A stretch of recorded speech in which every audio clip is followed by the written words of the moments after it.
Castlevania is a game series revered like few before it in gaming. With releases spanning the 4 decades since its first release in 1986 on the NES, to the most recent Lords of Shadow entries, the series has always been counted on to evolve and set the benchmark for similar titles in the genre.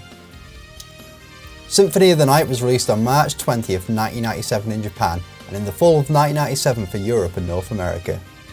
With those in the industry translating their franchises into the 3D world, the game was given little attention outside of Japan and failed to ignite interest in the American market. However, Castlevania Symphony of the Night has gone on to achieve cult status over the years and is often revered as one of the greatest games ever made. With its comparisons to Super Metroid, it in part defined a whole genre. Games of this type became known as Metroidvania style games. Its impact cannot be understated. The game's opening chapter is dedicated to retelling the ending to the series' previous entry, Rondo of Blood, which sees the player take control of Richter Belmont on his journey to defeat Dracula. The controls for this segment retain the classic Castlevania feel and the graphical overhaul from the original game. It immerses the player in this epic story, without the need of too much heavy exposition. In the final battle against the Count, we are treated to one of the most meme-worthy and instantly quotable exchanges in gaming history. What is a man? A miserable little pile of secrets! But enough talk! How about you? Symphony of the Night is set 4 years after Dracula's defeat in the prologue and centres around the son of Dracula, Alucard, as he sets off to put an end to his father's tyrannical reign once and for all. The game's opening minutes give the player just a small taste of Alucard's power, with enemies falling to you without much fight at all. This small taste only lasts mere minutes though, as death is waiting to humble our hero, removing your weapons and powers and unceremoniously sending you back to level 1. In these early stages you are vulnerable to death, and there are some enemies that can deal out the hurt to you. Without weapons or armour, Alucard only has his bare hands to dispatch enemies with. Often weapons are hidden behind secret breakable walls or branching paths and can take the edge off some of the game's more trickier segments and bosses. Weapons come in the form of short swords, staffs, two-handed longswords and even one-off projectiles. Boosts to defense and buffers to your base stats can be gained by equipping armour and clothing items.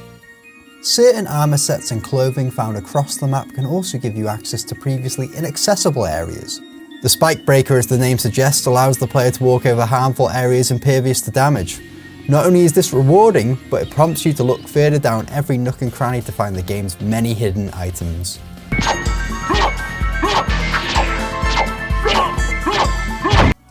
Progression also hinges on finding many of the game's hidden power-ups. Vital life vials are dropped by bosses which boost HP. Scattered around the map are heart containers which boost the player's heart count, a valuable resource that allows Alucard to use his set of sub-weapons, such as throwing holy water, stopping time, and throwing axes. Relics provide the player with extra perks, such as invincibility to water damage, and the ability to morph into the form of a bat, wolf, or mist. Familiars also make their debut in the series. The demon can be summoned to open up new areas by pressing out of reach buttons. The fairy heals and buffs Alucard and can also give hints to hidden doors. The ghost casts magic and has healing attacks. The bat charges at enemies dealing damage. And finally, the sword familiar uses a spinning attack that can deal multiples of damage. At higher levels, it even becomes a weapon the player can use. The variety of power-ups and familiars available to you give the player massive scope to change up playstyles and strategies when a tricky enemy or boss battle arises. Symphony of the Night borrows from traditional RPG leveling systems and adds it to that classic Castlevania formula. Each level gained boosts stats through experience points achieved by defeating enemies. As previously mentioned, weapons and armors boost their stats or give protections against elemental types, meaning you can always rearrange your equipment to your advantage. Familiars also progress through their own level system, but only when individually summoned. Although the whole level up system is quite basic when compared to traditional RPGs from the era, there is elegance in its simplicity. It complements the hack and slash elements of the gameplay, and doesn't get you too bogged down in endless menus and customization options, meaning you can chop and change with relative ease and efficiency.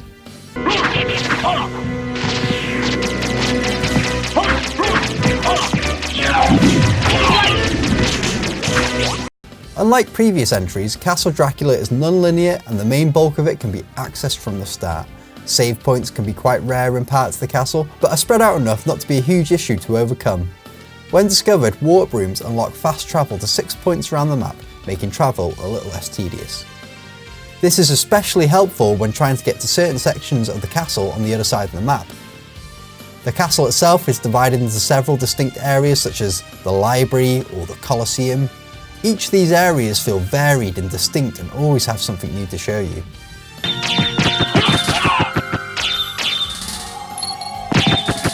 Bosses are a regular and often challenging highlight, offering a cast of interesting and stunning character models, some of which leave you in awe of the design team's level of detail. Several bosses challenge the player to seek out new strategies. One of the highlights is a battle with Grantfaloon, a creature that surrounds itself in a ball of zombified bodies that fall to the ground and attack you as soon as you try to fight it. It's a spectacular display that makes moments like this feel like an epic battle you have to win. Unfortunately, several bosses fail to provide a challenge, with some displaying simple attack patterns and others that can be defeated almost instantly. Only a minor blemish in a roster of fantastic looking creatures.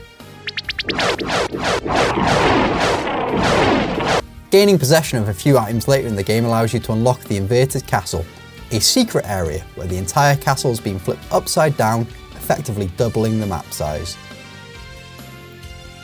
The Inverted Castle provides new bosses, stronger enemy types, and multiple new endings depending on what platform you are playing on.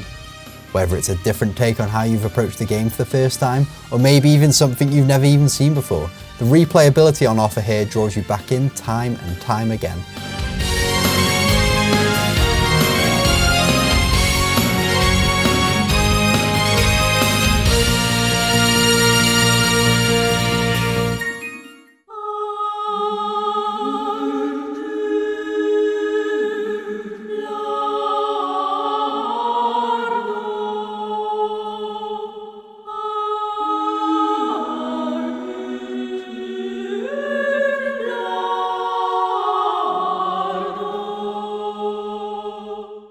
Castlevania Symphony of the Night is without a doubt one of the greatest games ever developed.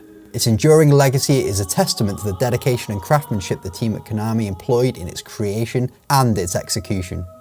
Gameplay, level design and story marry old with new, in its time creating an entirely new genre. A genre which today has seen a revival in the current indie gaming space. For a game now 2 decades old, it stands tall even by today's standards and is an essential purchase for fans of the series and newcomers alike. Its imminent re-release on PS4 as a part of Castlevania Requiem, due late October 2018, means this symphony is to be played for some time yet to come.